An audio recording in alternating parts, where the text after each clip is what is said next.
mahasiswanya juga dari luar negeri, yang dalam negeri sedikit aja gitu, mungkin perbandingannya bisa 4:1 aja gitu ya, untuk sehingga betul-betul dalam rangka untuk membawa Universitas Brawijaya ini menjadi kampus milik dunia, bukan hanya kampus milik Arek Malang atau kampus milik Indonesia saja. Tadi yang seperti yang disampaikan oleh Pak Rektor.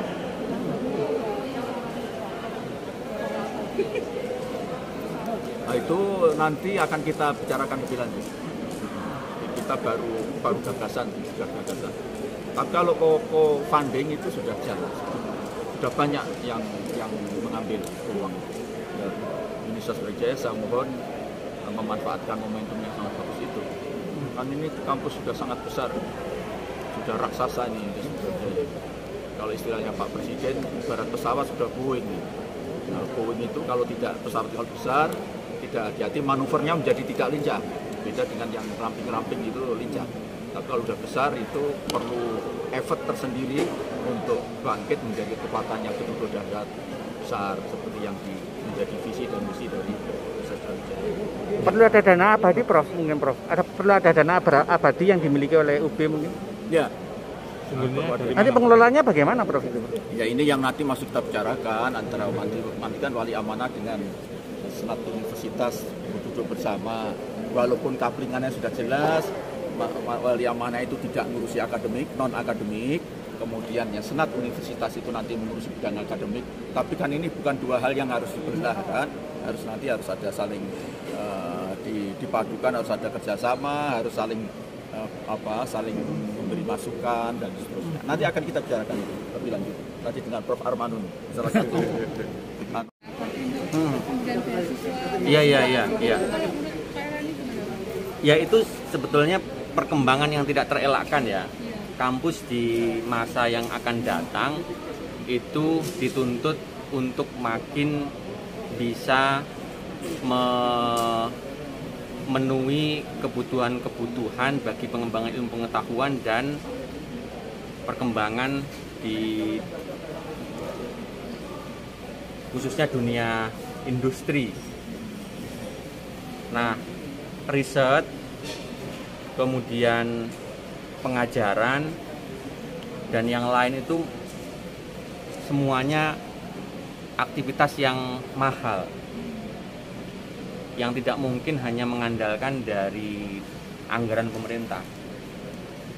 Nah, kampus-kampus yang sudah mentransformasi menjadi BHMN itu harus makin lincah mencari sumber pendanaan di luar dari pemerintah.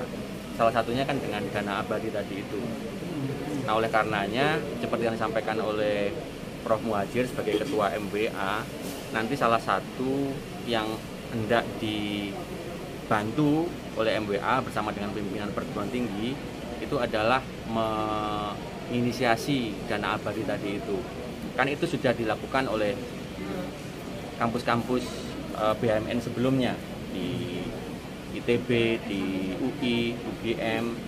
Kalau di luar negeri yang kampus-kampus top itu kan udah sejak puluhan tahun yang lalu. Nah, kita harus menuju ke sana. Makanya ini salah satu prioritas yang nanti harus dikawal oleh rektor yang baru dibantu dengan MWA.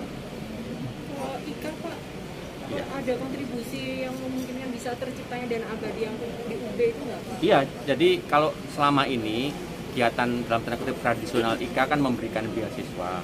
Tapi untuk ke depan dengan adanya hal semacam ini maka dibutuhkan komitmen multi pihak tadi itu. Kalau MWA dengan pimpinan universitas itu kan sesuatu yang boleh kita katakan bagian dari perkakas di internal perguruan tinggi. Nah, ikatan alumni yang itu kita sebut aja bagian dari perkakas yang di luar perguruan tinggi harus menjadi salah satu poros bagi pengembangan itu ke depan. Nah, ada sumber daya alumni.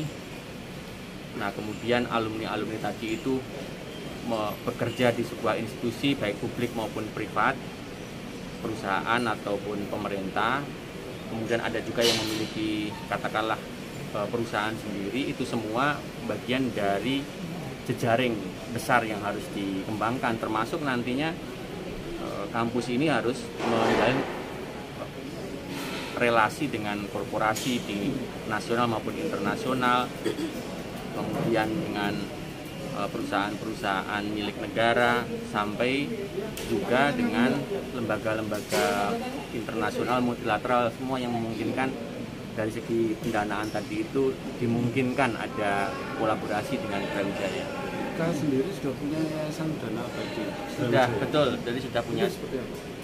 Nah itu sejak zaman Pak Rektor Pak Bisri itu diinisiasi Yayasan UUD Brawijaya, dikelola oleh alumni juga Brawijaya. Sekarang ketuanya Prof. Chandra Fajri, ketua dari yayasan tadi. Itu juga sudah ada penempatan dana, tapi sebagian besar bukan dari alumni, tetapi lumayan anggaran yang sudah ada di situ, sehingga setiap bulan, setiap waktu ada peningkatan dana tadi itu dalam bentuk bunga khususnya ya, yang itu nanti bisa dimanfaatkan juga, dan sebagian sebenarnya sudah dilakukan juga untuk tambahan beasiswa. Setiap tahun kan mereka memberikan itu.